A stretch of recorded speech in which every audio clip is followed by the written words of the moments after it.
Remy's having fun with Kurt. Kurt Penn. How are you, Bob? Fucking Kurt's he's dead. There we go. That's a better idea.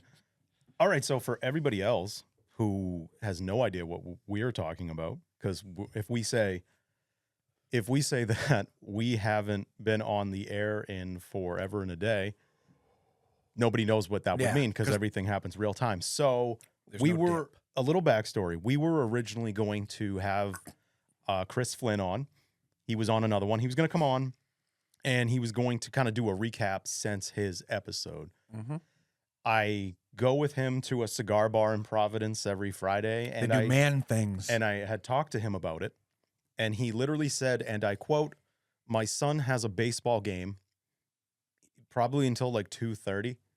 And then I'm available after that, like 3 o'clock. Yeah. And then when I asked him last Saturday if he was available and what time would work, he said he's not available and that afternoons on the weekdays work better. Now, I just started a new job, and I've talked about that before.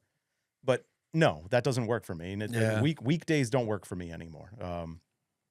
We're going to figure that out.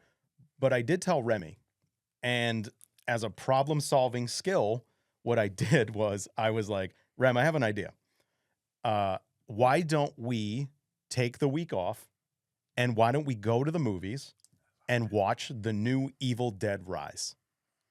And Rem went, fuck yeah. Fuck yeah. That was like, because we're very professional and whatever, but like if Bob hits me up for some off-ground activities, I am fucking stoked. So we wanted to both see the new Evil Dead Rise, and I thought we were doing an episode, and he's like, bro, let's go catch the movie. And I was like, yes, let's please do that.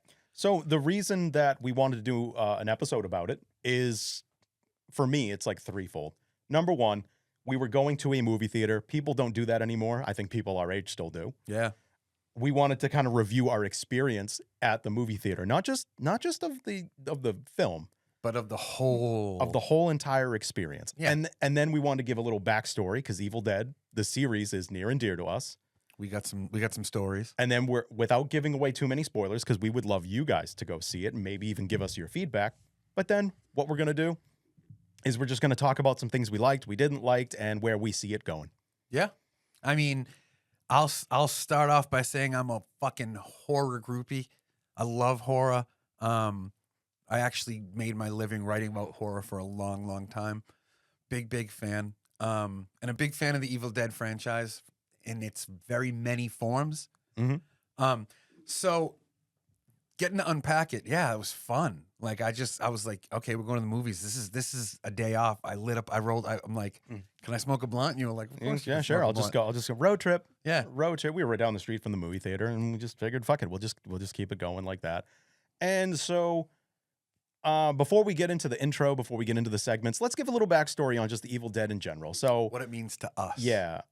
So literally, Evil Dead 1 was 1981. It was 1981. Wasn't it based off of a film that Sam Raimi, Into the Woods, that he did for college? Yes. And Bruce Campbell was like someone he went to school with, and was just like, hey, do you want to help me with this? Sure. And yeah, that's how Bruce Campbell's career started, everybody. Like, just as help out my friend as we go to like the University of Michigan. And then he becomes an icon. Yeah. So they get some funding based off of his short movie. They decide to Possession movie, Cabin in the Woods, for people who don't know. So the setting that the movie is filmed on is in the middle of nowhere in Tennessee. And I believe it was the early spring, in a cabin. And that's it. And then they had to bring stuff in. It was all this existing stuff. And for people who don't know the backstory to the first Evil Dead, it was a fucking nightmare to film. They were learning how to do it as they went. There was practical effects that were a bitch. There was electricity issues because they're in the middle of nowhere. It's early spring, so there's flooding. The living conditions were just deplorable. Everyone was getting sick. It was just disgusting. And it plays out in their performances in the film. Like that stuff. Let's come on. Let's be honest. That stuff carries over as much as you try to keep it out. Yeah, they're ragged in that film. Yeah. And you can feel the exhaustion, but I think that sort of appeal is what makes the initial Evil Dead such a profound film.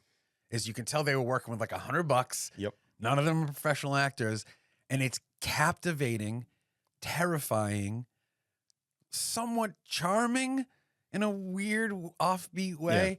But they wanted to do something iconic, and they managed to do it, which is amazing because there are things that are still used in horror.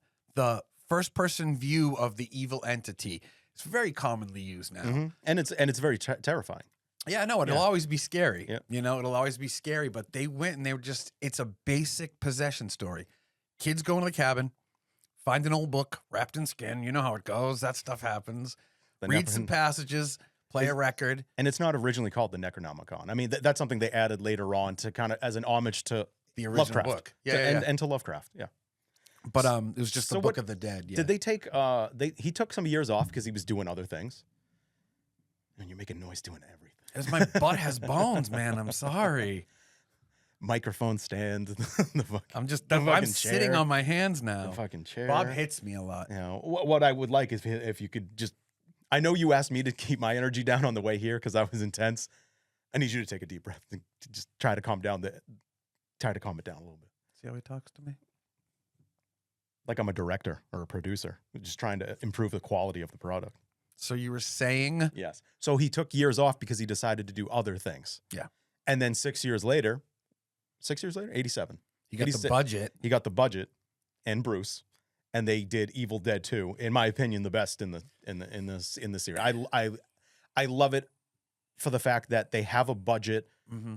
It's adding some campiness, but it's not too much campiness. I'm going to go back. And I think there are elements in that are equally as terrifying. Oh, yeah. It's a masterpiece, but it was interesting. Okay, so my experience with the Evil Dead's a very unique one. I was going through a period post high school where I was like, I just want to take hallucinogens and watch horror movies, you know? And I had a little like film group that we did together with. Mm-hmm. And I always enjoyed it. And we couldn't get through the Evil Dead tripping because it was just so much. There was so much with the blood and the guts and the screaming, and it was a lot to take in a state of heightened consciousness. And I remember like being like, turning it off, and me and my friends being like, but I went back to the movie the next day, you know, sober, and was just floored by what it was. Floored. It's uncomfortable. It's suffocating at times.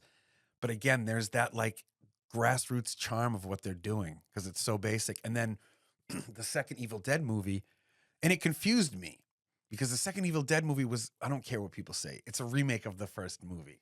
The first 40 minutes is yeah. They're retconning it and making it, which threw me off when I first saw it because I was like, wait a minute. Me too. But it is a masterpiece. And you could say that's when Bruce Campbell became Ash, is in that proper. Yes.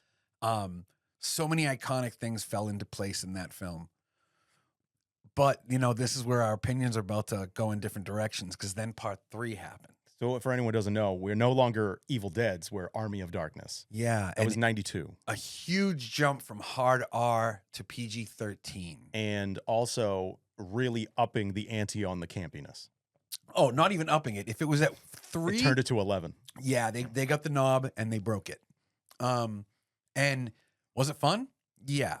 At the time, did I like it? No, because I wanted the weird, creepy, over-the-top stuff. And for me, stick figure skeletons walking in a line just didn't do it. When they let Bruce Campbell shine in that film, it's some of my favorite Bruce Campbell moments. And we get our iconic Bruce Campbell lines. Yeah, I mean that's where it's formed. But well, who are you? My name's Ash. Hardwares. No, and it's iconic. I didn't like the third one because it threw me off. Now, in hindsight, now that I know it's a Looney Tunes movie and they were trying to make a big summer movie for everybody, okay, yeah, it's fun. But then we got the reboot.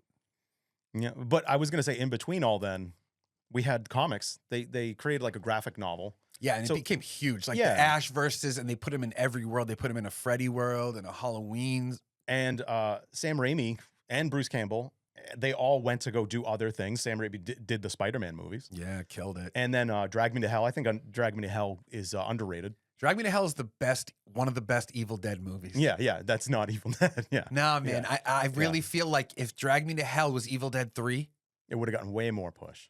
Way more push. And I think that ending is terrifying. I think that's a relentless movie. And you talk about being underrated. I think it's a masterpiece. That's Remy having the most fun he can. But then we got the reboot, which Remy and I've talked about. It is a masterpiece in and of itself. We will talk more on that. And then they brought back Ash as a TV show that was originally on Starz. Yeah. I think. And it was Ash versus the Evil Dead. And it was so fucking good. Yes. It was so fucking good. We had Xena, the warrior princess, in there. Killing it. She was killed. The whole cast. Phenomenal. Yeah, I think Ash versus the Evil Dead shocked a lot of people because I think people went at it being like, what's this going to be? And it really struck it kind of carried the campiness of Army of Darkness, but it also brought the gore and the repulsiveness. I thought Ash versus the Evil Dead was the perfect gelling. And so what all of this really did, I think, for the franchise is it gave them an excuse to create the first original new Evil Dead thing in 30 years. Yeah. And that's what we're going to spend this episode talking about.